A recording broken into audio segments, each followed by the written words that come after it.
बिस्मिल्लाहिर्रहमानिर्रहीम।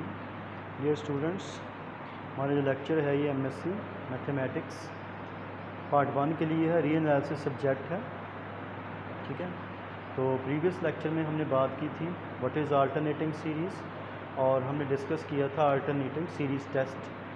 ठीक है, अच्छा जो नेक्स्ट लेक्चर है that is also about alternating series, और इसमें हम बात करेंगे पहले what is absolute convergence and of alternating series और conditional convergence of alternating series. क्या अल्टरनेटिंग सीरीज़ एब्सोल्यूटली कन्वर्जेंट कब होगी, या और अल्टरनेटिंग सीरीज़ जो है वो कंडीशनली कन्वर्जेंट जो है वो कब होगी। देखिए फॉर एग्जांपल हमारे पास एक अल्टरनेटिंग सीरीज़ है। ठीक है, वो अल्टरनेटिंग सीरीज़ ये है -1 रेज़ टू n-1 या sigma n is equal to from 1 to infinity -1 raise power n हमारे पास अल्टरनेटिंग सीरीज़ है। ये क्या होगी, एब्सोल्यूटली कन्वर्जेंट होगी, यानी ये that will converge absolutely if the series, अगर हम सीरीज़ लें, क्या कौन सी सीरीज़ लें, एब्सोल्यूट टर्म्स की सीरीज़ लें, a N absolute value and जो सीरीज़ है हमारे पास ये क्या करे, कन्वर्जेंट। तो क्या करेगी, कन्वर्ज करेगी एब्सोल्यूटली कन्वर्जेंट। ठीक है, इसी तरह कंडीशनली या कंडीशनल कन्वर्जेंस क्या है कि अगर कोई अल्टरनेटिंग सीरीज़ है, लेट्स से वो alternating series and is equal 1 to infinity n -1 raise to n-1 ये अल्टरनेटिंग सीरीज़ है, वो कंडीशनली कन्वर्जेंट हो गई अगर ए एन ये सीरीज़ को कन्वर्ज करे, बट एब्सोल्यूट जो टर्म्स हैं इसकी जो सीरीज़ है ये क्या करे, डाइवर्ज करे। ठीक है, यानी अगर हम ये सीरीज़ लें a n n is equal to from 1 to infinity n, ये सीरीज़ लें, ये तो कन्वर्ज करे, लेकिन अगर एब्सोल्यूट वैल्यूज़ की लें टर्म्स के लिहाज से तो वो क्या करे, डाइवर्ज करे, तो ये कंडीशनली क्या करेगी, कन्वर्जेंट होगी। ठीक है, क्या होगी, कंडीशनली कन्वर्जेंट। ठीक है, एब्सोल्यूटली डाइवर्ज करे, यानी अगर हम एब्सोल्यूट वैल्यू लेते हैं लेकिन फिर हम देखते हैं कि यहाँ पे अगर हम सीरीज़ टेस्ट लगाते हैं तो वो उसमें वो कन्वर्जेंट आती है, तो ये सीरीज़ क्या होगी, अल्टरनेटिंग सीरीज़ क्या होगी, कंडीशनली कन्वर्जेंट होगी। ठीक, ये कंडीशनली कन्वर्जेंट और एब्सोल्यूटली कन्वर्जेंस। अब हम बात करते हैं, इसके बाद थ्योरम है। अब थ्योरम क्या है कि अगर कोई भी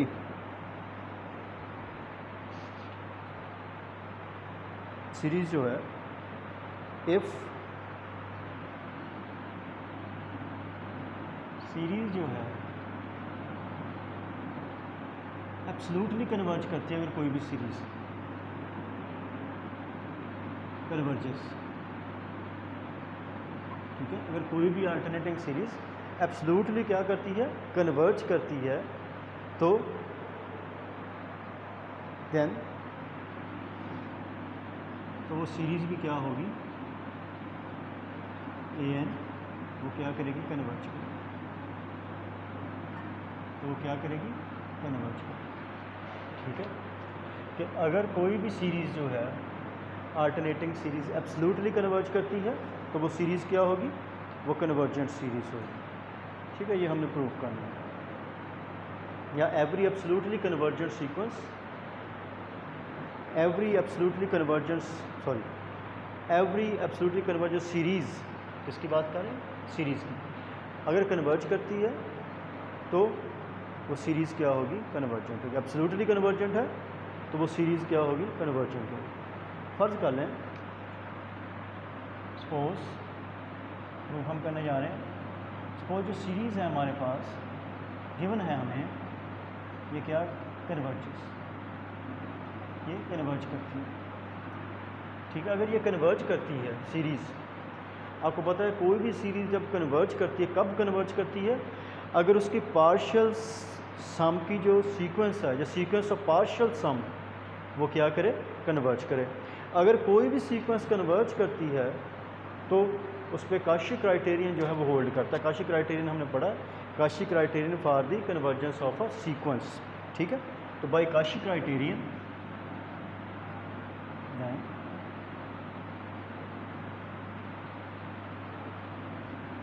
काशी क्राइटेरियन। अब काशी क्राइटेरियन जो है वो क्या है? काशी क्राइटेरियन, अगर ये सीरीज़ कन्वर्ज करती है तो इस सीरीज़ की पार्शियल सम की सीक्वेंस जो होगी वो कन्वर्ज करेगी। वो कन्वर्ज करेगी तो काशी क्राइटेरियन होल्ड करेगा, तो काशी क्राइटेरियन को फुलफ़िल करेगी। तो इसकी जो सीक्वेंस होगी पार्शियल सम की वो क्या होगी? वो एस एम, nth टर्म जो एस एम आपको पता है, बात करते हैं एस एम या एस एम। तो आपको पता है Cauchy criterion for epsilon greater than 0 there exist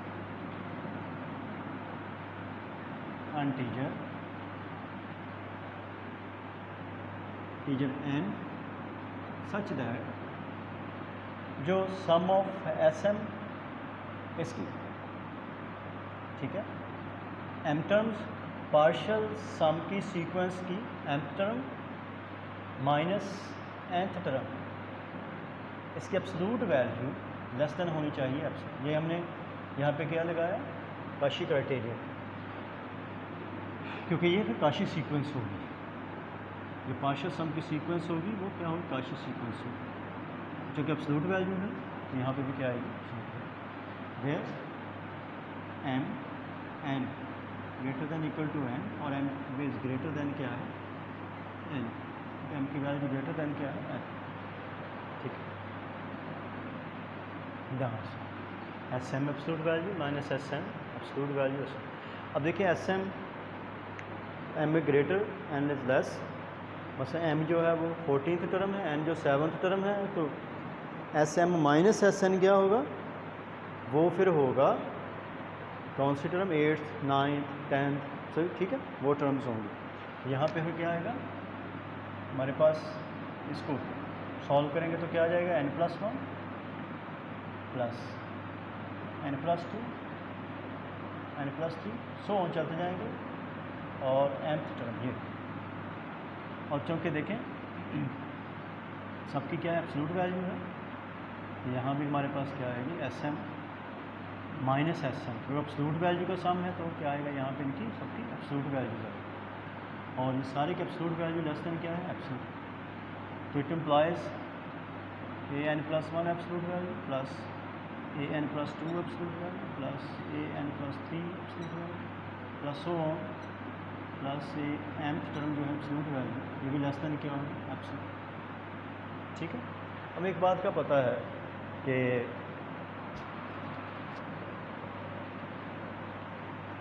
अगर हम an+1 प्लस an+2 प्लस इस फॉर्म में भी लिखे इसको प्लस m, ठीक है, इस सारी की जो एब्सोल्यूट वैल्यू होगी ये लेस देन इक्वल टू होगी। अगर हम इसको अलग अलग कर दें, absolute value plus n+2 absolute value, definitely ये इससे क्या होगी? Less than equal two plus so on, ये क्या आ जाएगा? और ये लेसन किससे है? एप्सिलॉन से। अगर ये लेसन एप्सिलॉन है तो इसका मतलब क्या होगा कि n+1 plus n+2 plus 3 plus so on plus से m जो है इसकी एब्सोल्यूट वैल्यू लेस देन क्या होगी? एप्सिलॉन। ठीक है, अब ये क्या है? ये है sum of m terms minus sum of n terms, absolute value less than क्या होगा? एप्सिलॉन। अब देखें यहाँ से एस एम क्या है? अगर हम इसको लिखें एस एम क्या है? एस एम ये है sequence of partial sum, sequence of partial sum. किसकी सीक्वेंस है? पार्शियल सम की, किस सीरीज़ की? एस एम जो सीरीज़ की। ठीक है, अब देखें सॉरी किसकी है? ए एन जो C N is equal to A N. ठीक है, सीरीज़ की पार्शियल सम की ये क्या है? सीक्वेंस है। अब देखें ये सीक्वेंस जो है S M Cauchy criterion hold कर रही है, तो जो सीक्वेंस ऑफ पार्शियल सम है, पार्शियल सम है किस सीरीज़ का? ए एन, ये इस सीरीज़ के लिए। ठीक है, तो ये क्या है, इसका मतलब काशी क्राइटेरियन होल्ड करता है, इसका मतलब सीक्वेंस ऑफ पार्शियल सम है इस सीरीज़ का, ये क्या है, कन्वर्जेंट। अगर काशी क्राइटेरियन होल्ड करती है जो sequence of partial sum for this series, अब ए एन नहीं, ए एन एब्सोल्यूट वैल्यू नहीं, ए एन के लिए, तो यहाँ एब्सोल्यूट नहीं है। अब देखिए यहाँ पे फ़र्क देखिए दोनों में, यहाँ पे एब्सोल्यूट, यहाँ पे एब्सोल्यूट वैल्यू नहीं है। तो इसका मतलब ये जो सीक्वेंस ऑफ पार्शियल सम होगा कन्वर्जेंट है किस सीरीज़ की, ये सीरीज़ की। तो इसका मतलब क्या होगा, जो सीक्वेंस है सम पार्शियल सम की, ये कन्वर्जेंट है। अगर ये कन्वर्जेंस है, जिस सीरीज़ की ये पार्शियल सम की सीक्वेंस है वो भी क्या होगी, कन्वर्जेंट, वो भी क्या होगी, कन्वर्जेंट। इसका मतलब अगर एब्सोल्यूट कोई भी सीरीज़ जो है एब्सोल्यूटली कन्वर्जेंट है तो वो सीरीज़ क्या होगी, ए एन सीरीज़ होगी कन्वर्जेंट। उम्मीद है पिक कर लिया होगा। अल्लाह।